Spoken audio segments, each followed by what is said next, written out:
Hi friends, ఇవాళ ఇంకో స్టోరీతో మీ ముందుకు వచ్చేసాను. స్నేహం యొక్క శక్తి అంటే ఫ్రెండ్షిప్ యొక్క స్ట్రెంగ్త్ ఆఫ్ ఫ్రెండ్షిప్. ఒక అందమైన అడవిలో జింకలు, కుందేళ్ళు, కోతులు, పక్షులు, అన్ని జంతువులు కలిసి సంతోషంగా జీవించేవి. అవి ఒకరికొకరు సహాయం చేసుకుంటూ ఆనందంగా రోజులు గడిపేవి. ఒకరోజు అడవిలో భయంకరమైన తుఫాన్ వచ్చింది. బలమైన గాలులు వీచి చెట్లు కూలిపోయాయి. చాలా జంతువుల ఇల్లులు కూడా దెబ్బతిన్నాయి.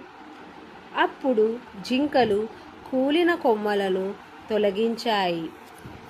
కోతులు ఎత్తైన చెట్లపైకెక్కి పండ్లు తీసుకువచ్చాయి.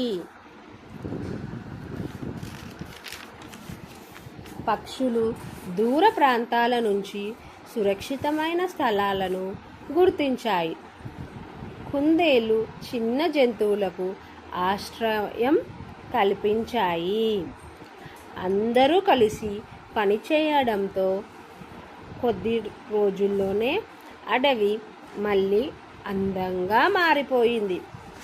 అప్పుడు జంతువులన్నీ ఒక విషయం తెలుసుకున్నాయి. ఐకమత్యం మరియు స్నేహం ఉంటే ఏ కష్టాన్నైనా మనము అధిగమించవచ్చు. ఈ కథ నుంచి తెలుసుకున్న నీతి ఏమిటంటే, కలిసి పనిచేస్తే కలిసి పనిచేస్తే విజయం సులభంగా సాధించవచ్చు. ఏ కష్టాన్నైనా సులువుగా తీర్చుకోవచ్చు. Thank you so much.